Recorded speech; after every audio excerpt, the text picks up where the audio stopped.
On October 17, 1814, an entire neighborhood in London was destroyed by a wave of beer. Houses collapsed, families were buried, 8 people died. Not in a war, not in a fire, not in a storm, in beer. It sounds like a joke, a bizarre footnote from history. But for the people living in one of London's poorest districts, it was a catastrophe as real as any disaster before or since.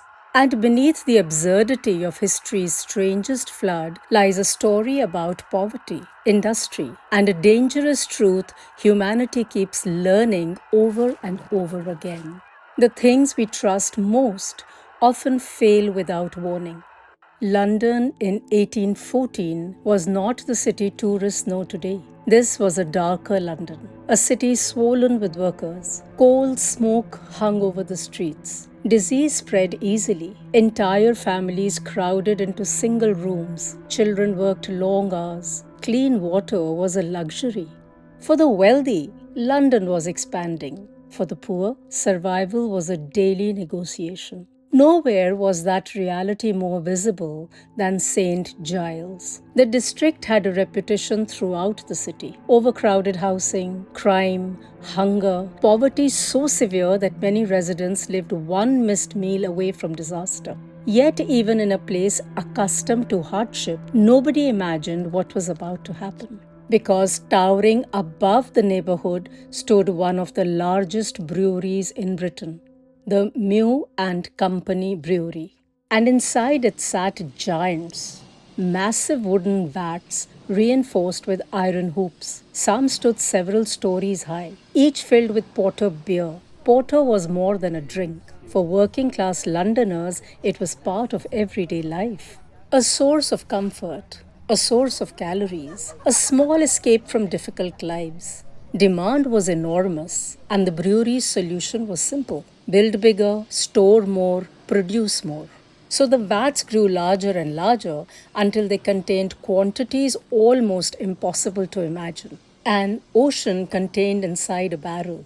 History often depends on structures people stop thinking about. Bridges, factories, banks, governments, things that seem permanent, things that seem safe, until suddenly they aren't. On the afternoon of October 17, workers noticed something unusual. One of the iron hoops surrounding a giant fermentation vat had slipped. It wasn't entirely unprecedented. Similar problems had occurred before. The issue was noted, but production continued.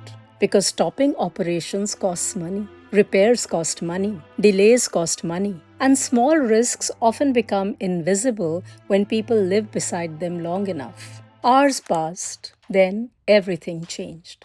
The weakened vat burst violently.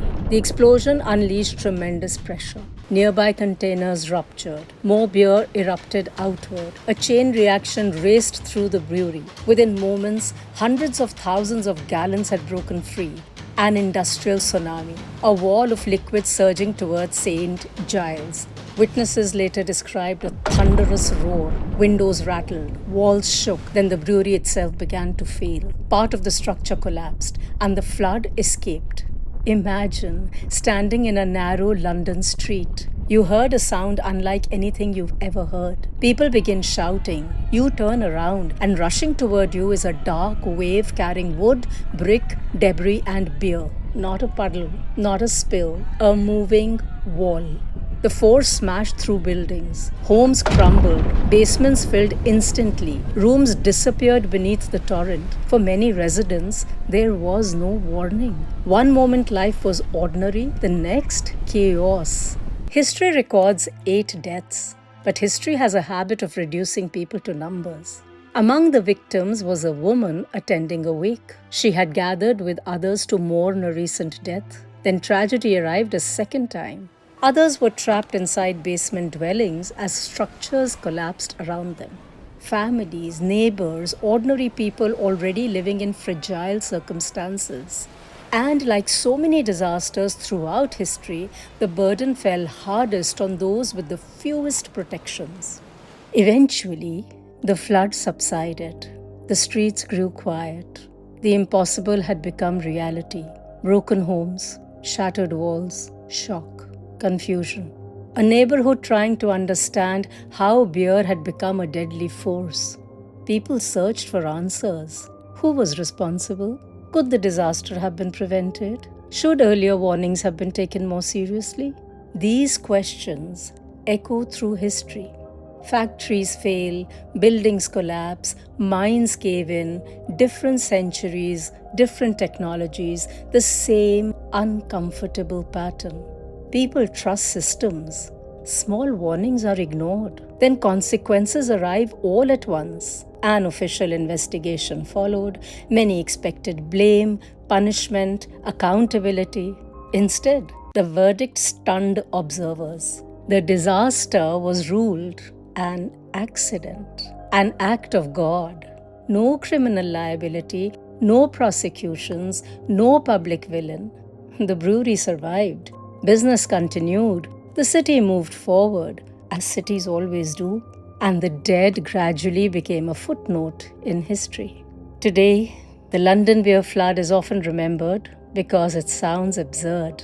An entire neighborhood drowned in beer.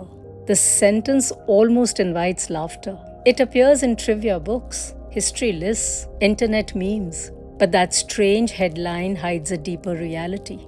For the people who lived through it, there was nothing amusing about October 17, 1814. There were grieving families, destroyed homes, interrupted futures, lives that ended on what had begun as an ordinary afternoon. And perhaps that is why this story still matters. Because every disaster begins with normality, with routine, with people convinced tomorrow will look exactly like today.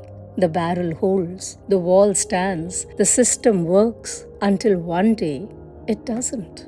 And on the afternoon of October 17, 1814, thousands of Londoners believed they were living through just another ordinary day, until an entire neighborhood drowned in beer. Because the frightening truth about disasters is not that they happen, it's that before they happen, almost everyone believes they won't.